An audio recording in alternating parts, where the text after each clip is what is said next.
Assalamualaikum warahmatullahi wabarakatuh. Hey everyone, welcome back to my YouTube channel. Kembali lagi di YouTube channel aku, Hilda Channel. Thank you yang udah ngeklik video ini dan kamu mau nonton video-video cerita dari aku.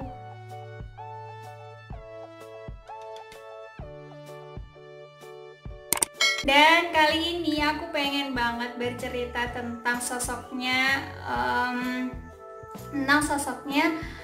sosok yang sangat dermawan, sosok yang sangat ikhlas, sangat rela gitu kan, bahkan sangat ingin sekali menjadi sosok yang diidam-idamkan gitu kan. Bahkan Aisyah nih pernah menyebutkan bahwasanya ia sangat menyukai sosok wanita ini gitu kan, apabila ia menjadi dirinya gitu kan, apabila ia menjadi apabila ia menjadi dirinya Nabi Muhammad SAW. Ini hanya sebuah perumpamaan ya, saking sukanya Aisyah sama sosok wanita ini gitu. Dan wanita ini adalah Ibunda Saudah binti Zam'ah. Sosok yang sangat mulia, sosok yang sangat bijaksana, dan sosok yang sangat dermawan. Bahkan ia dijuluki sebagai wanita paling dermawan di antara istri-istri Rasulullah. Nah, kita langsung aja ke ceritanya ya.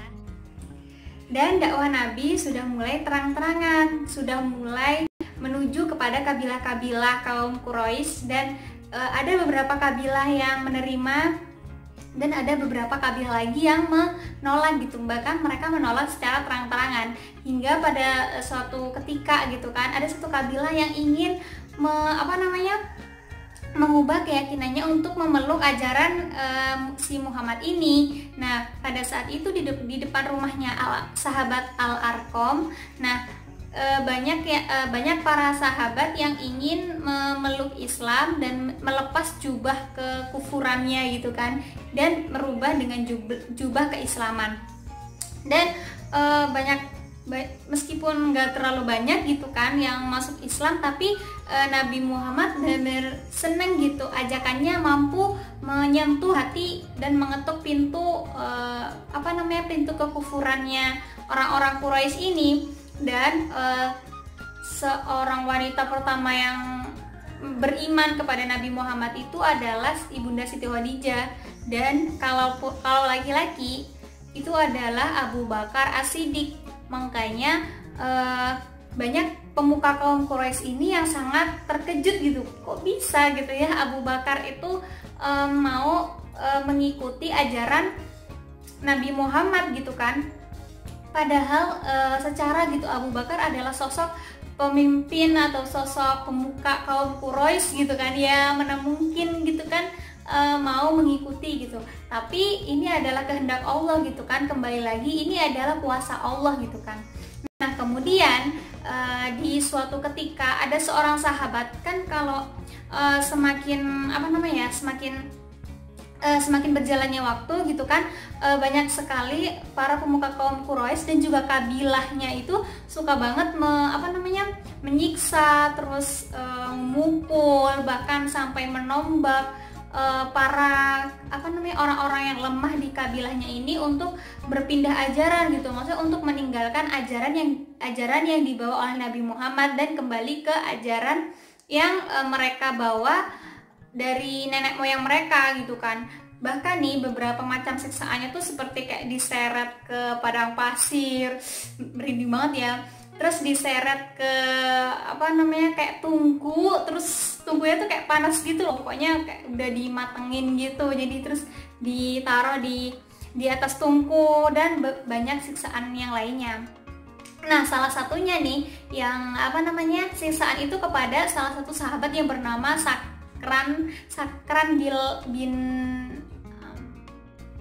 nama sahabat tersebut adalah Sakran bin Amr. Nah, siksaan ini juga termasuk dialami oleh Sakran bin Amr ini. Siapa gitu Sakran bin Amr ini? Sakran bin Amr ini adalah saudara kandungnya Suhail bin Amr. Nah, pada saat itu ia memiliki seorang istri yang bernama Saudah binti Zam'ah, yakni anak dari pamannya sendiri gitu kan. Kalau orang masyarakat Arab gitu kan, kalau menikah tuh menikah dengan kerabat dekatnya gitu yang sekiranya baik akhlaknya, cantik budi pekertinya, dan pemikirannya yang luas gitu. Nah, Saudah ini termasuk dari kriteria yang diharapkan oleh si Sakran ini. Akhirnya mereka menikah kan, tapi mereka termasuk orang yang lemah gitu di kaumnya, hingga akhirnya Sakran ini sering disiksa gitu, dan Saudah selalu menguatkan diri Sakran untuk menerima semuanya gitu, untuk tetap teguh di dalam ajaran yang dibawa oleh Nabi Muhammad ini gitu kan, bahwasanya ajaran yang dibawa oleh Nabi Muhammad ini adalah ajaran yang sangat benar gitu, ajaran yang membuatnya mampu membuka mata batin dan pikirannya gitu kan. Bahkan Saudah ini pada saat itu juga pernah ikut disiksa gitu kan, tapi nggak terlalu parah karena dia adalah sosok wanita gitu kan. Dan kemudian kekejaman dari para kaum Quraisy ini semakin membludak karena si Sakran ini mau mengikuti Nabi Muhammad gitu, padahal dia udah orang lemah. Maksudnya kayak termasuk dari kalangan orang yang kurang mampu gitu loh, orang yang lemah dan orang yang termasuk di kalangan bawah. Nah, si Sakran ini mau mengikuti ajaran Nabi Muhammad. Bahkan sampai ada pemuka Quraisy tuh sampai kayak ngejek-ngejek si Sakran ini, padahal kamu tuh lemah gini gitu kan. Nah, sedangkan yang biasanya maksudnya kebanyakan yang masuk Islam pada saat Nabi Muhammad berdakwah itu kan kayak Hamzah, terus Umar, Abu Bakar, Khadijah, pokoknya orang-orang yang top dan wow gitu. Nah, di permulaan ini gitu kan si Sakran yang masuk, sedangkan Sakran adalah orang yang lemah gitu di kalangan kaum Quraisy. Akhirnya ya banyak dicibir, banyak dicaci gitu kan. Nah, pada suatu ketika ada cerita dari Ummu Salamah. Nah, ia mengatakan bahwasanya Nabi pernah bersabda gitu kan, hijrahlah ke negerinya Raja Najasyi gitu kan. Soalnya Raja Najasyi itu adalah orang yang sangat baik budi pekertinya, orang yang mau menerima dan mau melindungi seseorang yang meminta perlindungan kepadanya gitu. Jadi memang Raja Najasyi ini telah dibentuk dan telah dikhususkan oleh Allah untuk menolong kaum muslimin yang pertama kali hijrah gitu kan, yang pertama kali masuk Islam gitu kan, karena memang godaannya sangat berat sekali gitu. Nah, pada saat itu memang selain godaan yang sangat berat gitu kan, terus kemudian kekerasan di mana-mana, bahkan sampai ke kelaparan di mana-mana gitu kan. Banyak anak kecil yang keluarganya Islam gitu kan, yang orang tuanya memang Muslim gitu kan. Anak kecil ini menangis karena memang ia kelaparan. Anak-anak kecil ini udah melihat orang tuanya disiksa, melihat orang tuanya dipukulin sama majikannya, melihat orang tuanya diseret ke padang pasir gitu kan. Ini merupakan tindakan yang sangat intinya harus dijauhi gitulah kepada anak kecil, karena khawatir si anak kecil ini mampu meniru atau bahkan merasa terdiskriminasi gitu kan dengan tindakan yang dilakukan oleh kaum Quraisy kepada kedua orang tuanya gitu. Dan kemudian setelah para budak ini mendapatkan kekejaman, mendapatkan kekerasan, nah Nabi Muhammad meminta untuk hijrah ke Raja Najasyi gitu kan. Nah, ada pada suatu cerita juga Ummu Salamah menceritakan bahwasanya Raja Najasyi itu seorang raja yang mampu menerima kaum muslimin dengan lapang dada gitu kan, sehingga pada saat itu berhijrahlah para kaum muslimin yang ada di Mekah ini ke tempatnya Raja Najasyi gitu. Dan di sana beliau menerima dengan lapang dada, dengan sukarela, dan dengan intinya kayak welcome gitu kan, daripada dia di Mekah, daripada dia di tanah sendiri tapi disiksa, terus mendapat kekerasan gitu kan, lebih baik dia berpindah ke tempatnya Raja Najasyi. Dan Raja Najasyi juga beliau sangat welcome gitu kan terhadap para kaum muslimin. Ada kaum muslimin yang sudah hijrah gitu kan ke Raja Najasyi, ada kaum muslimin yang masih kekeh gitu tinggal di Mekah gitu kan. Dia nggak ingin harta bendanya meninggalkan harta bendanya gitu kan, sedangkan mereka di tempat orang gitu kan, apa mereka udah punya tempat yang tempat khusus gitu, apa mereka udah disiapin tempat, apa mereka di sana bakalan nyaman gitu. Nah, ada beberapa kaum muslimin yang memiliki pemikiran seperti itu gitu. Nah, pada saat itu kaum Quraisy ini masih gencar melakukan kekerasan, masih gencar menyiksa kaum muslimin yang tergolong lemah gitu kan. Nah, pada saat itu Nabi Muhammad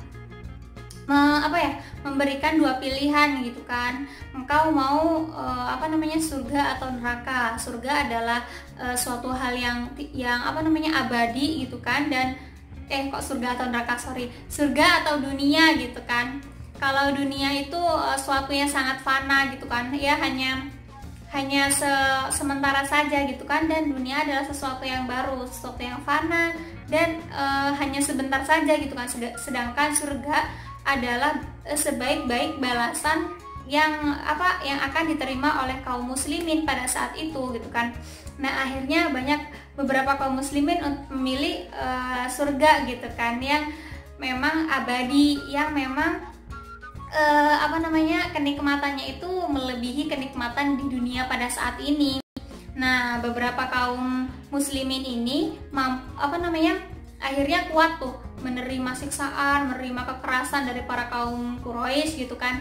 Akhirnya mereka tetap tabah dan tidak keluar dari ajaran yang mereka anut gitu kan. Karena ada beberapa kaum muslimin yang disiksa begitu, terus kemudian mereka ragu dan akhirnya iman mereka goyah gitu kan. Akhirnya mereka kembali lagi memeluk ajaran yang dibawa oleh kaum Quraisy gitu kan. Tapi ada beberapa yang mereka masih teguh dengan pendiriannya, imannya masih full 100% gitu kan. Jadi mereka meskipun disiksa, meskipun diseret gitu kan di padang pasir, tapi tetap saja keimanan mereka itu tidak berkurang sedikit pun gitu. Mereka masih tetap teguh kepada pendiriannya gitu kan.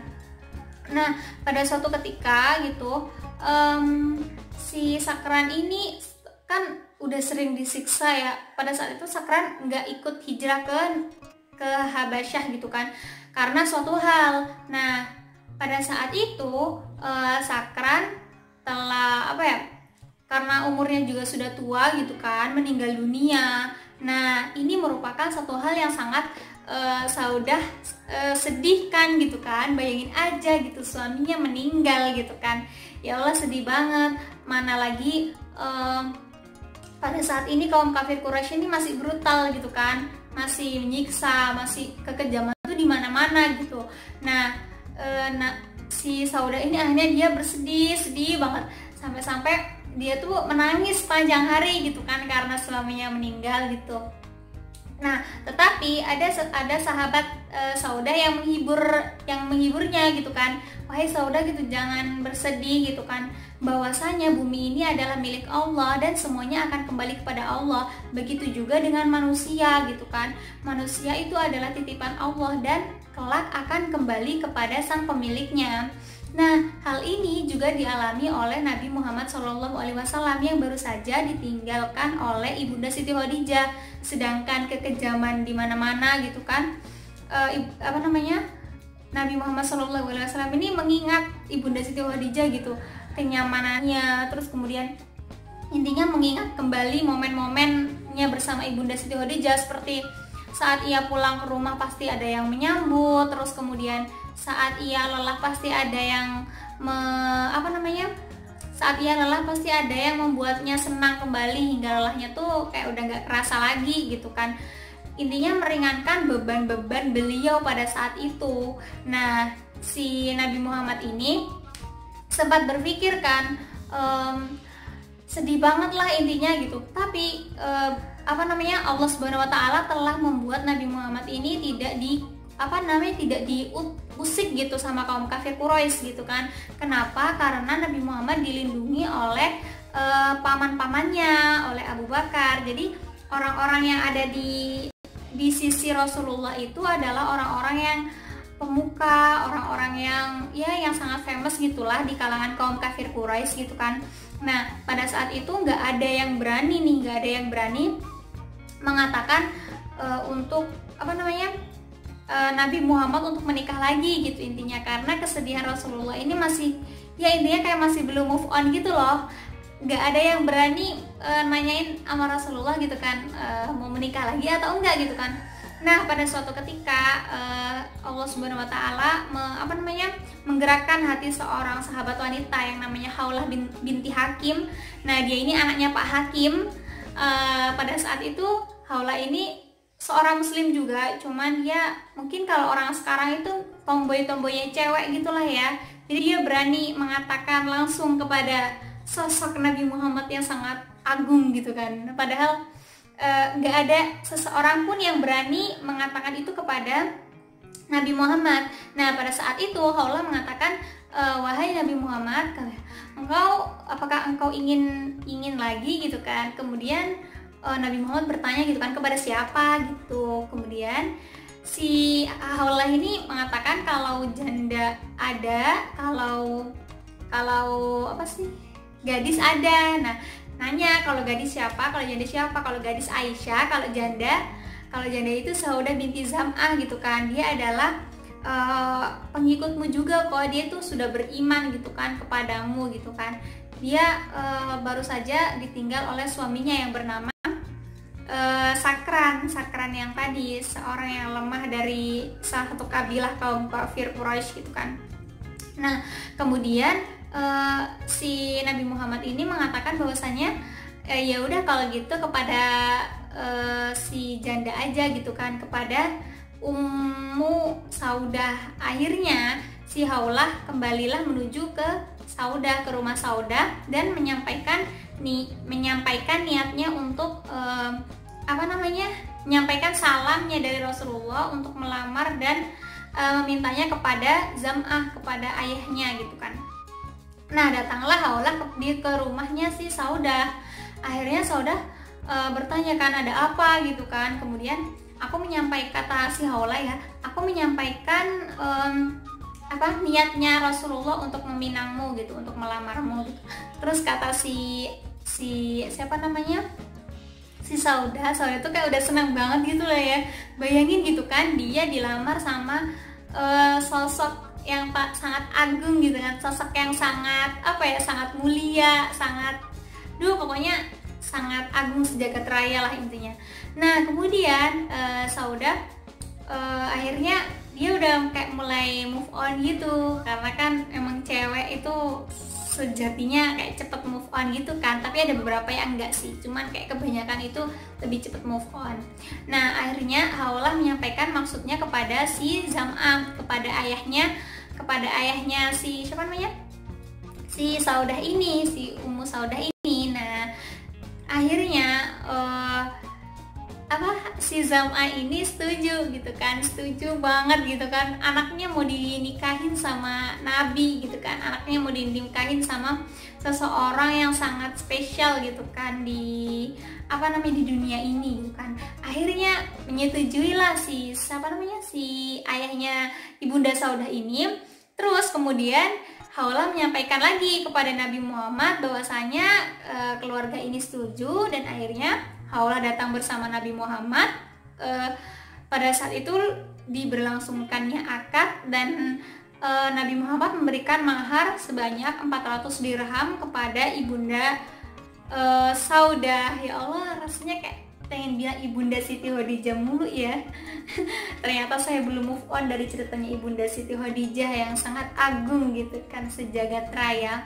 Tapi kali ini ceritanya nggak kalah seru juga gitu kan, karena Ibunda Saudah ini adalah wanita pertama kali yang dinikahi oleh Nabi Muhammad SAW setelah meninggalnya Ibunda Siti Khadijah gitu. setelah pernikahannya berlangsung gitu kan antara Nabi Muhammad dengan Ibunda Saudah, nah akhirnya satu keluarga ini senang gitu kan, satu keluarganya si Ibunda Saudah ini senang banget gitu kan. Bahkan Ibunda Saudah sendiri nggak habis pikir gitu, dia telah menjadi sosok Ummul Mukminin gitu kan, ibundanya kaum muslimin gitu kan. Padahal ia dulunya adalah seorang istri dari seseorang yang sangat lemah gitu kan, dari seseorang yang ia tidak berdaya gitulah. Dan sekarang ia menjadi sosok istri yang sangat yang sangat famous gitulah intinya, yang sangat famous. Terus ia berarti harus benar-benar menyiapkan dirinya gitu kan, dan belajar ilmu pengetahuan, belajar banyak kepada Nabi Muhammad SAW. Nah kemudian nih ternyata si adiknya Ibunda Saudah ini datang dari luar Mekah gitu kan, kembali ke Mekah.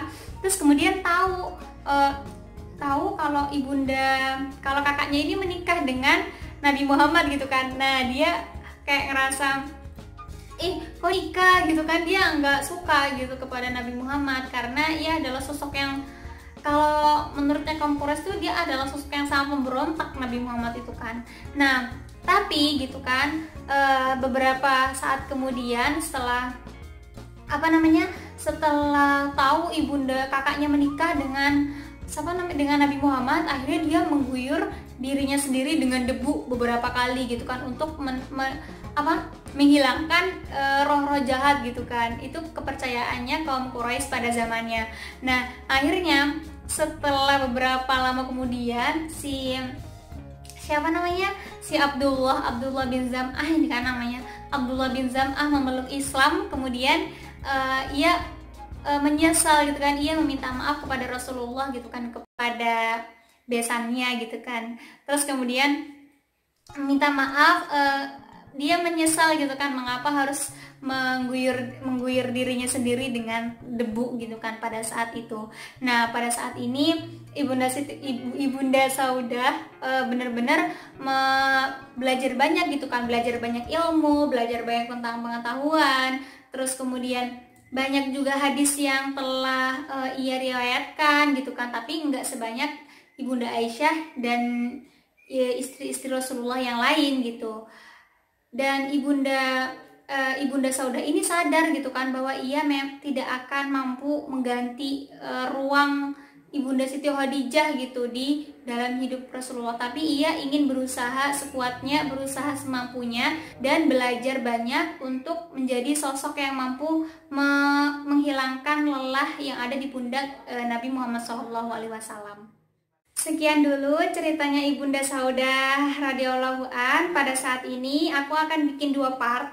Yang kedua adalah besok. Semoga aja kita diberikan sehat dan juga rahmat oleh Allah, biar aku mampu menceritakan kepada teman-teman lagi. Thank you for watching this video, and I will be right back. Annyeong everyone. Assalamualaikum warahmatullahi wabarakatuh. Kalau kamu suka sama cerita Sahabiah yang aku ceritain, jangan lupa klik tombol like dan juga komen. Terus kemudian jangan lupa subscribe, karena subscribe itu gratis. Thank you yang udah ngikutin cerita Sahabiah sampai saat ini. Semoga kita semua diberikan rahmat oleh Allah setiap harinya. Amin.